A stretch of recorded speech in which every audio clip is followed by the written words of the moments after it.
So when I was 12 years old, my best friend and I met two girls who were deaf, um, and the four of us became best friends instantly. We didn't live in the same towns. We had come together in the summer for a summer group thing that we did, but we would spend the summer with each other each year. And so we became very close friends. And I had known since I was tiny that I wanted to be a teacher. Um, I just instantly knew that in my heart. And so after meeting these friends, it occurred to me at like 12 or 13, I wonder if there's deaf education teachers. Of course there are. And so I was lucky to know from an early teens what I wanted to do with my life. And I work in the Disability Resources and Educational Services Office at the University of Illinois. I was signing since I was about 12. I had some good friends who were deaf, and I became a teacher for the deaf when I graduated and went to school. So my undergrad is in deaf education, and I worked about 20 years in the K-12 public schools, working with deaf and hard of hearing students. I then moved to the university where I work in the disability office with all of the students who are deaf and hard of hearing, blind, low vision, and with speech disabilities. I am also the ASL interpreter coordinator and live captioning coordinator for the campus. And about 10 years, 12 years ago, I started noticing trouble with my own hearing. And so I was identified with a hearing loss that's progressive, and so I wear hearing aids and I identify as hard of hearing. I think the most important thing to remember when doing disability services is to make connections. It's easy to get into the habit of just pushing people through, meeting with them, looking at their documentation, write the letter, give them the accommodations, go. Next. It really has to be about connection and taking the time to really understand where this person's come from, what their experiences are, because it's not until you really listen and make sure that that person feels heard and seen that you can really make a difference and really help. So when I meet with students who are new to the university, I really make an effort to get to know them, and when we sit down together in our meeting, we have a real interactive process where I'm finding out what was it like for you in school. I ask questions like, tell me what types of accommodations you've used, what worked for you, what didn't work for you. So again, we're doing our best to reevaluate our policies and procedures and figure out what barriers might we be putting on our students without even realizing it. So it's a constant thing that we're discussing and trying to take a step back and look at so that we can provide the best services. So one example that I have is I had a deaf student who was a theater student, and so he had classes that were interpreted from 8 to 5 every day, Monday through Friday. But then in the evenings he would have play practice from like 6 at night till 11 or 11:30 at night. So when we had interpreters that were covering him 8 to 5 throughout the day, we also had to have a team of interpreters that were covering the play practices in the evenings. And that took a lot of interpreters, but it also meant that they were accruing a lot of hours. And so, human resources, HR, would say if they're extra help interpreters, then they only have so many hours that they can fill or so many days worth of interpreting. And once they hit that point, then they have to stop and sit back, because the point is that they're extra help. And if it's going to be more than whatever the number is, then what we need to do is hire more interpreters more permanently, not just have extra help. And so we thought maybe the idea of not hiring our interpreters as extra help, but hiring them as vendors would really help, because that way there's no time limit on the interpreters or as to how many hours they can interpret or days in a row that they can interpret. It's open and available, and then they just bill us. When they're extra help interpreters, they're university employees, and so we have to follow the university employee guidelines. When they're vendors, um, they're free to do whatever they can do within reasons, and ethical, not going too many hours in a row, or that type of thing, because we know that people get tired and their level of interpreting goes down. So again, that's why we try to hire really, really strong interpreters and live captioners, because they know these ethics and these things that can really help them make sure that they provide the best services. Because it's important. This is a deaf or hard of hearing student's education, and we don't want our service providers to be the barrier to them maybe not understanding what's happening in a class. We need our employees to be clear and be understood and have the utmost, highest ethics, and keep those ideas in mind while they're working with our students, so that we can provide the best possible accommodations. Yeah, this is what I was born to do. I know I was put on this earth to serve people, to love people, accept people, particularly students or anyone who's deaf and hard of hearing. And as a person now with a hearing loss myself, it's been really interesting to experience things that I thought I understood, but I really didn't, until I started really living parts. And even now I can say I still don't have a clue on what it's like to be completely deaf. But even the little bit of hearing loss that I have has changed me, and definitely changed my perspective on the world. So it's my passion. Students don't feel seen and they don't feel heard all the time. And that's our number one goal, is to make sure that we are listening. And I have messed up. I've made wrong choices in the past, and I have learned through these experiences and changed and hopefully grown. And I know there's probably much more that I don't know even now, that I'm willing to learn. But I think, keeping in mind that we need to have an attitude of humbleness, that we're not we might be the experts, but even experts have things to learn. And even if you don't consider yourself an expert, that's fine. Just being willing to be open and to learn and to accept when you've made mistakes, admit those mistakes, and then move forward. Again, I've not always been perfect, but that's my goal. And so when students ask for things, or my interpreters are asking, we need this or that, I'm listening. And I'm trying to make sure that I'm giving the best support that I can, because ultimately this is this person's education. That will be their livelihood, and we need to make it the best experience possible. Well, the subjective experience is just that. 2 or 3 people could experience the same event or same type of hearing loss, and yet they're all going to react to it differently. They're going to perceive it as happening differently. And so that's important to remember in disability services when you're working with students, is that each student comes to you with their own story. And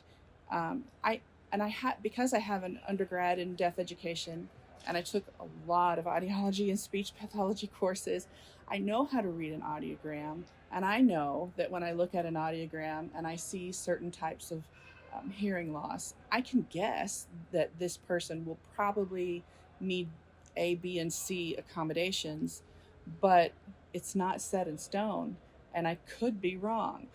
So it's good for me to have that background understanding, but also it's more important that I listen to the student and really hear what type of experience they're bringing to the table. What are their concerns? What are some things they don't want? And what are some things that really worked well? I really work hard to make sure that my students' preferences are heard and that I can provide as many of their preferences as possible. When I think it was probably 21 or 22 years old, I suddenly lost the hearing in my right ear and became completely deaf. And so I lived for about 10 years with that before I got my cochlear implants.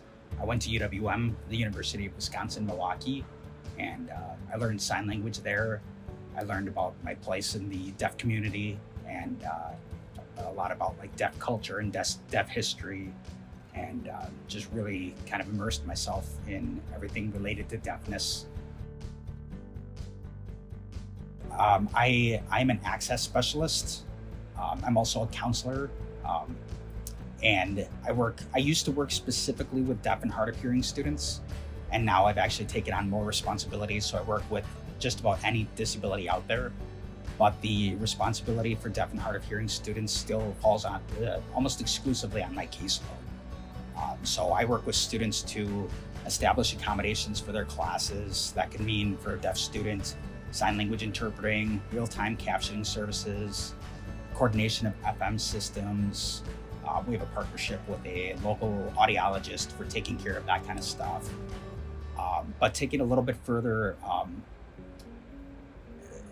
there are a lot of situations where students have gone through the same type of scenario that I went through myself, as becoming a late deafened individual or having an acquired disability. And from that perspective, it's not mental health counseling by all means, but it's more adjustment, trying to figure out, I have this disability now, and now I need to transition into this aspect of that disability. There's a lot more that gets involved in the equation with figuring out accommodations for deaf and hard of hearing students. There's the student's perspective and what they need in order to have effective communication in the classroom. There's the coordination aspect of things, like are they going to be using a sign language interpreter or real-time captioning services, FM systems, that kind of stuff. And then there's the third aspect of, I need to gather information about what their communication preferences are so that I can convey that information to the sign language interpreter or the real-time captionist. And so I've structured my initial interviews a little bit differently now. The beginning is really about talking about and understanding that the person who's deaf or hard of hearing as an individual who's experienced either deafness or hearing loss or whatever their individual circumstances are. And then understanding what their communication preferences are. And this part always makes me laugh, because if you ask any deaf student who's signed for their entire life, what is your preferred mode of communication? They will almost always say ASL. And you have to kind of get into the nitty gritty of it. Like, I will say for me personally, I gather documentation as required by our university. An audiogram has a lot of useful information in it, but audiograms and IEP 504 plans don't always mean the same thing. And the student may have a different perspective. Like, I've gotten documentation from different disabilities before where the doctor's recommending, a catch-all blanket of all different types of accommodations that would benefit a person with this condition. And it's really important to not assume that somebody, just because they're deaf or hard of hearing, falls under that category. And so while I do review the information for the documentation purposes of the university, maybe to get a couple of points, it's super duper crucial to understand that individual as a individual and say, what is your lived experience as far as math class goes? Like, what are the things that you struggle with in that class, and what would be helpful to you, so that we're not just sitting there complaining about the negative things, but we're also talking about positive solutions. And we want to address the different scenarios that they're going to encounter while they're doing their education, and trying to see, maybe an interpreter works in one environment and a captionist is going to work in another environment, or maybe an FM system is going to work in that environment, or maybe they don't need certain services for group work or for specific classes or whatever. It's all individualized, and I think my students appreciate that. It's not always perfect, but we're striving towards that perfection. And I think it's important to always kind of like try and figure out different ways where you can get closer and closer to that level of perfection, so that a student can feel like they can go to class and get the same education as everybody else, whether or not they have hearing loss or are deaf. I did not know that UWM had a deaf or hard of hearing program before going there. I knew that what I was doing in my life was not working and that I had to do something different. And so I decided I was going to enroll in UWM, and it was UWM or bust. And so I filled out the application and just kind of hoped for the best. And it wasn't until I got to UWM and I met with my disability services advisor, her name was Cassie, that I started learning more about what UWM had to offer as far as being a student who is deaf or hard of hearing. I had learned about captioning just in general for the first time as a student, trying to figure out how I was going to communicate with my professors and my classmates in the classroom. And it ended up just being a really wonderful, eye-opening experience for me. I never in my most wildest dreams imagined that I would be able to go to a classroom and understand what was going on in the classroom. I had assumed that I was going to have to read the textbooks and just kind of call it a wash for going to class because I couldn't hear. So learning about real-time captioning services for me that time, I'll be honest, it brought me to tears. And I ended up getting an internship at the Milwaukee Public Defender's Office.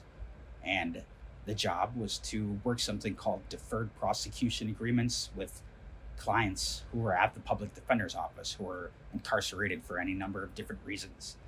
And I had a good friend of mine who was a classmate first, and then she became a sign language interpreter, who would go with me to my appointments at the Milwaukee County Jail. And it was so fascinating because we had to go together as this team into a jail facility, and everything was structured. So you had to receive certain permissions in order to get in there. We both had to go through background checks, and all the furniture that they had there was stationary. And the people who I was interviewing were sometimes behind glass, and they only had, they had one chair. And I had to try and interview this person on the other side of the glass using one chair through a phone system when I couldn't hear what the guy was saying. And so I remember having my sign language interpreter sitting on the chair in the booth and talking on the phone, and she was holding the phone with her ear and signing everything to me while I was trying to ask the client questions. And it was awkward for everybody involved. And we had to kind of go with the flow and just figure out how we were going to do this, because that was the way that we were going to do that. Like, this guy's potential, freedom was pegged on the fact that I had to have a good conversation with this person through a glass window pane. And it was definitely an eye-opening, and I felt it was a meaningful experience. It helped me to understand things in a different way, and to approach things in a different way as well. Be flexible. So figuring out the pay and the way that the interpreter would come with was all part of the educational experience. We did have staff interpreters at UWM and staff captionists. This particular person was a staff interpreter, and she basically, I just made a request with the Disability Services Office. Nowadays, it's more streamlined. We use a database, and the student can actually make the request themselves. But in the past, we had to. There were a lot of extra steps in internships, so you had to figure out in advance where your internship was going to be, which required me as the deaf student to do a little bit more groundwork than other hearing students who didn't use accommodations.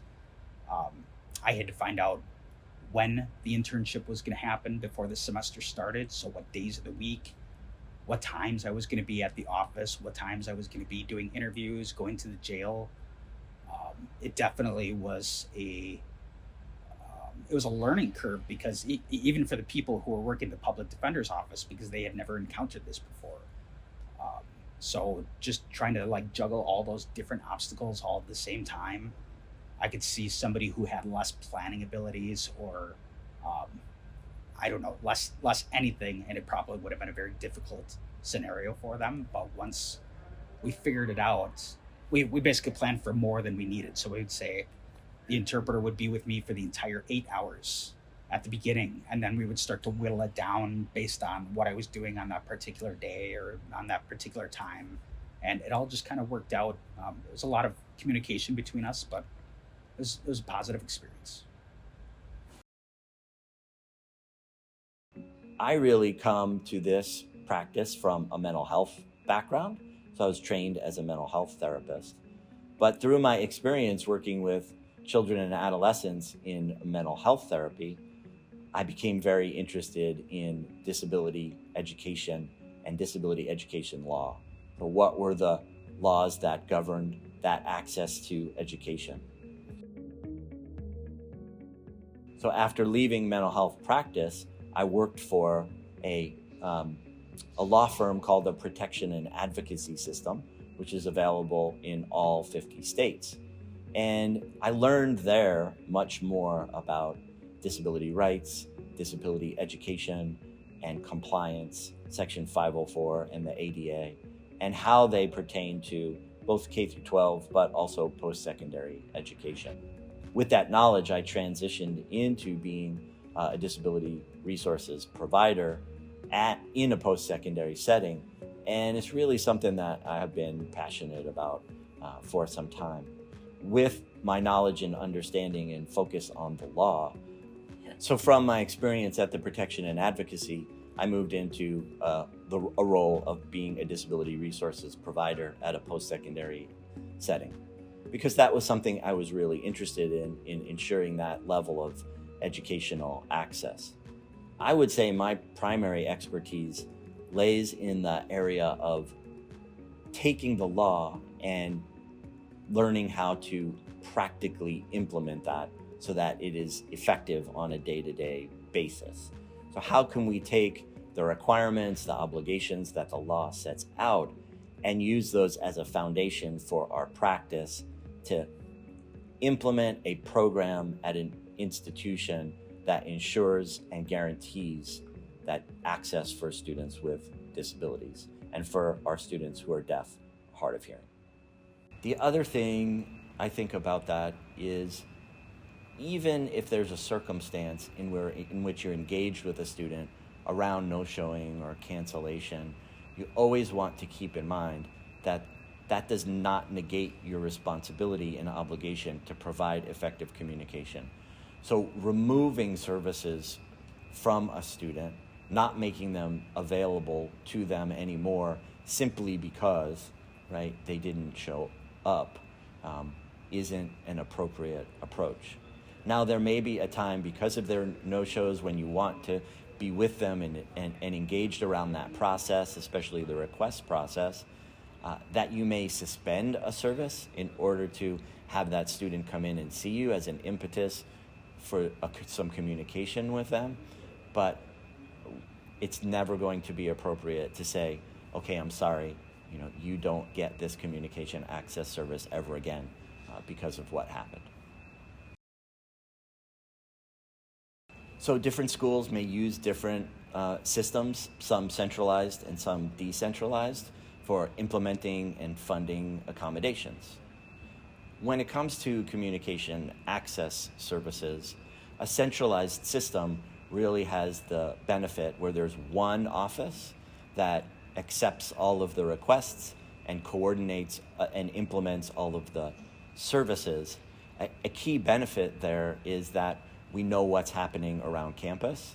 You always know what types of service providers are available and how to engage with them.